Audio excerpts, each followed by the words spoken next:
এক সময়ের চরমপন্থী অধ্যুষিত কুষ্টিয়ায় 5ই আগস্ট পরিবর্তিত সময়ে ফের নতুন করে সক্রিয় হওয়ার চেষ্টা করছে। নির্বাচন ঘিরে পলাতক ও গা ঢাকা দেয়া চরমপন্থীরা প্রভাব বিস্তারের চেষ্টা করতে পারে বলে শঙ্কা রয়েছে। দুই দলের প্রার্থী ও নেতারা এই বিষয়ে অভিযোগ দেওয়ার পাশাপাশি সতর্ক রয়েছে। আর চরমপন্থী ও অস্ত্রধারীদের ধরতে ব্লক রেড দেওয়ার কথা জানিয়েছে পুলিশ। 2024 সালের 5 আগস্টের পরবর্তী সময়ে কুষ্টিয়া অঞ্চলে বেড়েছে চরমপন্থীদের আনাগোনা। প্রকাশ্যে অস্ত্র নিয়ে মহড়া, অর্থ লুটসহ নানা ঘটনা ঘটিয়ে নিজেদের অবস্থান জানান দিচ্ছে নিষিদ্ধ সংগঠনের সদস্যরা। থানা লুটের অস্ত্র ছাড়াও জেলার দৌলতপুর সীমান্ত দিয়ে নতুন নতুন অস্ত্র ঢুকছে দেশে।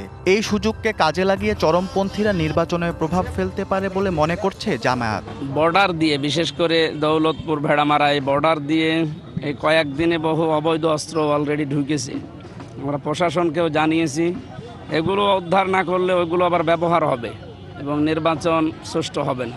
যারা চিহ্নিত সন্ত্রাসী এবং অবৈধ অস্ত্র যদি উদ্ধার করা না হয় এবং সন্ত্রাসীদের আইনের আওতায় আনা না হয়, সত্যিকার অর্থে লেভেল প্লেইং ফিল্ড তৈরি হবে কিনা সন্দেহ রয়েছে আমাদের।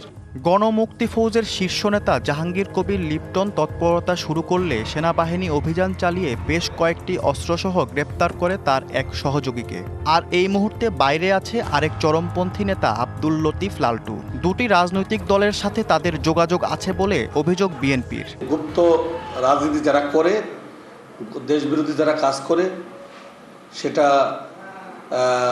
যে কোনো মূল্যেই হোক বাংলাদেশ সেনাবাহিনীকে, বাংলাদেশ প্রশাসনকে এটাকে নির্মূল করতে হবে। সীমান্তবর্তী অঞ্চল হিসাবে যাই ঘটুক না কেন, সন্ত্রাসী যাতে তার টিকারে হাত দেওয়ার সক্ষমতা অর্জন না করতে পারে, সেটা যদি ওনারা প্রস্তুত থাকে, আমার মনে হয় এটা ব্যবহার হবে না।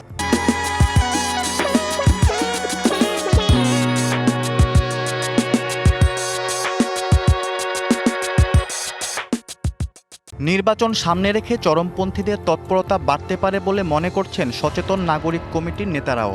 যদিও নিয়মিত ব্লক রেডের কথা জানিয়েছে যৌথ বাহিনী। 5ই আগস্টের পরে যে নির্বাচনটা আসবে, সেই নির্বাচনটা হয়তো আগে সবগুলোর মতন হবে না, কিন্তু ইতিমধ্যে দেখা যাচ্ছে যে বিভিন্ন জায়গায় মারামারি হচ্ছে।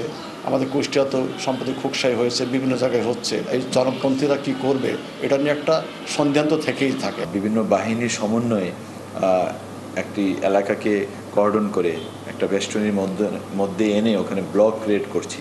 নির্বাচনে কোনো প্রকার বাজে প্রভাব তৈরি করার সম্ভাবনা বা অভিযোগ আসছে বা মানুষ বলছে, তাদের কিন্তু আমরা গ্রেফতার করছি। কুষ্টিয়া অঞ্চলে জাসদ গণবাহিনী, গণমুক্তি ফৌজ ও বিপ্লবী কমিউনিস্ট পার্টির চরমপন্থীরা নতুন করে সক্রিয় হওয়ার চেষ্টা করছে। পুলিশ নদীপথ ও চরে কয়েকবার অভিযান চালানোর পরেও তৎপরতা বন্ধ হয়নি। DBC news desk.